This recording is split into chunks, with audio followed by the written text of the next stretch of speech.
This is a really big one. We were looking at the Civil War a minute ago. 1876, Congress abolishes segregation. You can't have it in railroads, you can't have it in education, transportation, anything else. Abolished it.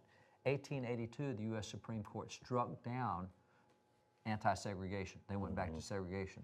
Then you get another attempt by Congress, and then you get Plessy Ferguson that says, well, segregation's okay. And it lasts until this case right here. 1954. 54. Brown versus Board of Education. This is the Brown versus Board of Education decision, and it is actually, if we can get it out gently here, actually this is linen paper, so we're in good, we're in good shape on it. But if we get it out to the last page here. Who signed this one? It's signed by the guy who delivered the decision. Wow. Earl Warren, Chief Justice of the unanimous decision, U.S. Supreme Court, and people say, oh, look, the court got it right. No, the court waited 80 years to overturn themselves. Congress got it right 80 years before the courts did. And so while we look at Brown versus Board of Education and say, what a great landmark decision, no, that's a court correcting their own decisions.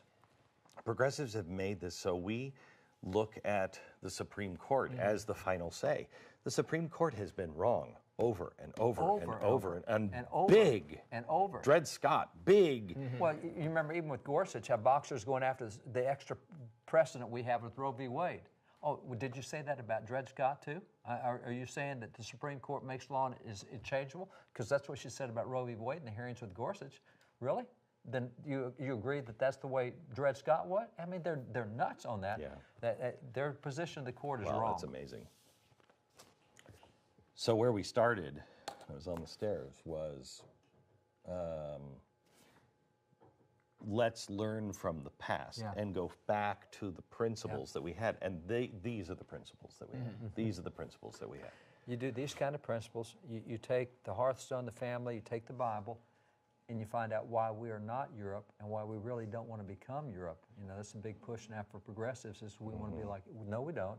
And you find out why we've been different. You find out why our legal system is different. You find out why we've had so much better stuff in family and knowing the scriptures personally. And that's what you learn from history. And it allows you to correct things like segregation. Like that, that's right. So real quick, we've selected our interns for the summer. In that process right now. Yep, and those interns are going to be able to work with documents like this to be able to learn and prove out certain theories about America and make the case that we'll be able to share online for everybody.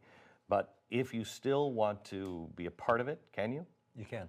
Still have time. How do you do it? Where do you know who we write to? If they go to Mercury One, is it mercury1.org/intern. Okay. Yeah, and then go and sign up there. And that's just happening. This is the first year we're doing it, and this is something that we'll be telling you more about in the coming months. And we'll meet these interns this summer.